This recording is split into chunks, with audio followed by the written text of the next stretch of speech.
বন্ধুরা, তোমরা একটা জিনিস লক্ষ্য করেছো কি, যে আমাদের জীবনে এক এক সময় এমন পরিস্থিতি আসে আমাদের নিজেদের জীবনে বা আমার কোনো চেনাশোনা মানুষের, বা এই যে ইউটিউবে দেখতে পাচ্ছি কিছু পরিবার, তাদের কী হয় যে একসাথে অনেক সমস্যা এসে যায় এবং নাজেহাল অবস্থা করে দেয়।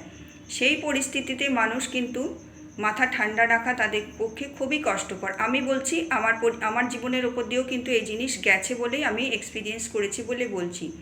এইরকম পরিস্থিতিগুলো যখন আসে, জানবে এই পরিস্থিতিতে নিজেকে কিন্তু যদি আমরা মাথা ঠান্ডা রেখে আমরা পরিবারের সকলে একমত হয়ে বা সহমত হয়ে কোনো সিদ্ধান্তে আসি, সেগুলো কিন্তু খুব ভালো সিদ্ধান্ত হয়। আর এক্ষেত্রে আমরা এটা না করে কি করি, আমরা 5 জনকে সমস্যার কথা বলি, হাহুতাশ করি, দিশেহারা হয়ে যাই।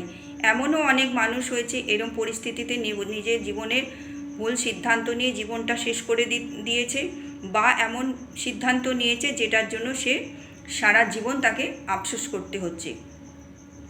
মায়ের কথা, মা শারদার কথা একটা কি জানো তো, যে নাশ হয় দন্তের স অন্তুষ্ট, সে নাশ হয় দন্তের ন একা তালিবস্য, মানে যে না সহ্য করে সে নাশ হয়। কথাটা কিন্তু শুনতে খুব সকলের হয়তো ভালো লাগে না, কিন্তু আমাদের জীবনে জানো যখন এরকম পরিস্থিতিগুলো আসে, জানবে এগুলো আমাদের কিন্তু কিছু না কিছু লেসন শেখাতে আসে। আমরা কিন্তু আমাদের নিজেদের মধ্যে বা নিজের পরিবারের সকলের মধ্যে কি ক্ষমতা, চরম একটা আমাদের দক্ষতা বা আমাদের মানসিক শক্তি কতটা লুকিয়ে থাকে আমরা নিজেরাই জানি না। কিন্তু এই রকম পরিস্থিতিতে যদি আমরা মাথা ঠান্ডা রেখে নিজেদের মধ্যে থেকে চেষ্টা করি সেই সমস্যাগুলো সমাধান করার, দেখবে কিন্তু আমরা সুন্দরভাবে সেই সমস্যাগুলো থেকে বেরিয়ে আসি। শীতকালে গাছের পাতা দেখবে সমস্ত ঝরে যায়, কিন্তু গাছটা কি মরে যায়? মরে না। আবার বসন্তকালে সে নতুন পাতায় আবার সেজে গুজে ওঠে। আমাদের জীবনের ক্ষেত্রেও তাই হয়। সমস্যাগুলো যখন আসে আমাদের সেগুলোকে ওভারকাম করতেই হবে। সেগুলো থেকে না বেরোতে পারলে তো আমরা জীবনটা আমাদের স্তব্ধ করে দিতে পারি না। সে যে সমস্যাই আসুক, এই জিনিসগুলো হয় আমি নিজের জীবনেও দেখেছি, আশেপাশেও দেখেছি, একসাথে অনেক সমস্যা এসে যায়। তখন মনে হয় কিভাবে এর থেকে আমরা বেরোবো। সেই পরিস্থিতিতে একেবারেই কিন্তু শান্ত থাকতে হয়।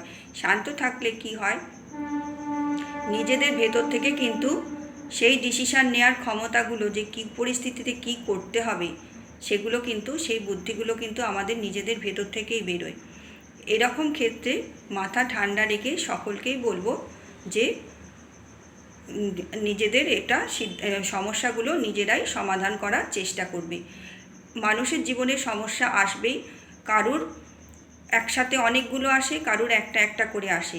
আর আরও কি দেখো, যখন দেখবে এই সমস্যাগুলো আসবে তখন দেখবে চেনা পরিচিত মানুষগুলো পাশ থেকে যেন সরে যায়। তারা সন্তর্পণে হয় পাশ কাটিয়ে যায়, নয় এর মধ্যে জড়াবে না বলে কোনো অজুহাত দিয়ে তারা হাতটা ছেড়ে বেরিয়ে যায়। আর একটা লক্ষ্য করবে জিনিস, আমার যখন সমস্যা হবে আমি দেখব যে আমারই কেবল সমস্যা, আশপাশের মানুষগুলোর কিন্তু একের পর এক তারা সাকসেস পাচ্ছে। এইরকম পরিস্থিতি হলে কিন্তু আমরা আরও ভেঙে পড়ি, কিন্তু জানবে এটা এসছে আমাদের কোনো লেসন শেখানোর জন্য। আমরা কিন্তু এইগুলো যদি ওভারকাম করতে পারি, পরবর্তী 6 মাস কি 1 বছর কি 2 মাস পরেই দেখবে যে এই পরিস্থিতিটা এসছিল আলটিমেটলি আখেরে কিন্তু আমাদের কোনো না কোনো লেসন শেখানোর জন্য, এবং আখেরে আমাদের কিন্তু ভালোই হয়েছে। তাহলে মাথা ঠান্ডা করে সকলে নিজের সমস্যার সমাধান করার চেষ্টা করো। ঘাবড়ে যেও না, তোমার মধ্যে কি ক্ষমতা আছে তোমরা কিন্তু নিজেই জানো না। ভালো থেকো সকলে। ইউনিভার্সাল ব্লেসিং সকলের জন্য রইল।